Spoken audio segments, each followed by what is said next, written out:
Public ಹೇಳಿ sir, ಏನು ಪ್ರತಿಭಟನೆ? ಎಲ್ಲರಿಗೂ ನಮಸ್ಕಾರ. ಏನೋ ಕಳೆದ ಒಂದು ವಾರದಿಂದ ಸೋಷಿಯಲ್ ಮೀಡಿಯಾದಲ್ಲಿ ಈ ಕಾಕ್ರೋಚು, ಈ ಜಿರ್ಲೆ, ಈ ಆತೆ ಅನ್ನೋ ಒಂದು ಹುಳ, ಈ ಜಿರ್ಲೆ ಹುಳದ ಬಗ್ಗೆ ಸೋಷಿಯಲ್ ಮೀಡಿಯಾದಲ್ಲಿ ಅದೆಷ್ಟೋ ಮಿಲಿಯನ್ ಅಂತೆ, ನಮಗೂ ಸರಿಯಾಗಿ ಗೊತ್ತಿಲ್ಲ, ಹಂಗಂತ ನಾವು ನೋಡಿದ್ವಿ.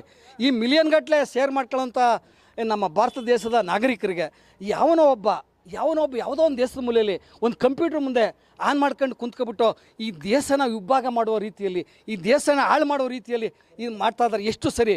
ಅದಕ್ಕೋಸ್ಕರ ಇವತ್ತು ಈ ಕಾಕ್ರೋಚು ಜಿರ್ಲೆ, ಈ ಆತೆಯನ್ನು ನಾವೇ ಸ್ವತಃ ನಮ್ಮ ಮನೆಯಲ್ಲಿದ್ದ ಜಿರ್ಲೆ ಕ್ಲೀನ್ ಮಾಡಿರಲಿಲ್ಲ, ಮನೆ ಕ್ಲೀನ್ ಮಾಡಿ ಆ ಜಿರ್ಲೆ ಹಿಡ್ಕೊಬಂದು ಇವತ್ತು ಒಂದು ವಿಶೇಷವಾಗಿ ವಿಭಿನ್ನವಾಗಿ ನಾವು ಮಾಡಿ ತೋರಿಸಿದ್ವಿ. ಈ ಜಿರ್ಲೆಗೆ ಚಪ್ಪಲಿ ಹೊಡೆಯೋ ಮೂಲಕ, ನಾವು ಕಪ್ಪು ಇಟ್ಟು ಹೊಡೆಯೋ ಮೂಲಕ, ಬರ್ಲಲ್ಲಿ ಹೊಡೆಯೋ ಮೂಲಕ ಇದನ್ನು ಗುಡಿಸಿದ್ವಿ, ಸಿಂಪಡಿಸಿ ಇದನ್ನು ಸಾಯಿಸಿದ್ವಿ. ನಾನು ಕೇಳೋದು ಇಷ್ಟೇ, ನೋಡಿರಿ ಸ್ವಾಮಿ, 1 kg ಅರ್ಧ kg ಗೋಧಿ ಹಿಟ್ಟಿಗೆ ಬಚ್ಚಲಲ್ಲಿ ಗುದ್ದಾಡ್ಕೊಂಡು ತಗೊಳ್ಳುವಂಥ ಒಂದು ದೇಶ, ತನ್ನ ಸ್ವಂತ ದೇಶದಲ್ಲಿ ತಾನು ಬದುಕೋಕ್ಕಾಗದ ಬೇರೆ ದೇಶಕ್ಕೆ ನುಸುಳುಕೋರಕವಾಗಿ ಬಂದಿರುವಂಥ ಒಂದು ದೇಶ. ಈ ದೇಶದ ಜನರು ಶೇರ್ ಮಾಡಿ ಈ ಏನು ಕಾಕ್ರೋಚ್ ಅಂತ ಒಂದು ಇದಕ್ಕೆ ಶೇರ್ ಮಾಡಿ ನಾವು ಬೆಂಬಲ ಕೊಟ್ಟಿವಿ ಅಂತ ಹೇಳಿರುವಂಥ ಈ ಕಾಕ್ರೋಚ್ ಒಂದು ಪಕ್ಷಕ್ಕೆ ನಾನು ದಯಮಾಡಿ ನನ್ನ ಭಾರತ ದೇಶದ 145 ಕೋಟಿ ಜನರಲ್ಲಿ ನಾವು ಮನವಿ ಮಾಡ್ಕೊಳ್ತೀನಿ.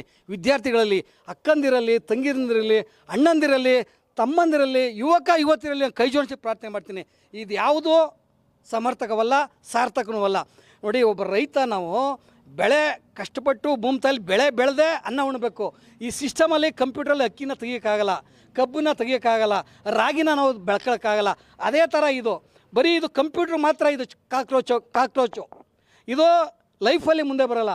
ನೀವು ಯಾರು ಇದ್ರ ತಲೆ ಕೊಡಬೇಡಿ, ನಿಮ್ಮ ಮೈಂಡನ್ನು ನೀವು ಸರಿಯಾಗಿ ಇಟ್ಕೊಳ್ಳಿ, ಇದಕ್ಕೆ ಯಾರೂ ಬೆಂಬಲಿಸಬೇಡಿ ಅಂಥೇಳಿ ನಾವು ಇವತ್ತು ತೀವ್ರವಾಗಿ ಒಂದು ಪ್ರತಿಭಟನೆ ಮಾಡಿ ಅದನ್ನು ಒಂದು ಅಣುಕು ಪ್ರದರ್ಶನ ಮಾಡಿದ್ದೀವಿ. ಎಲ್ಲರಿಗೂ ಶುಭ ಆಗಲಿ.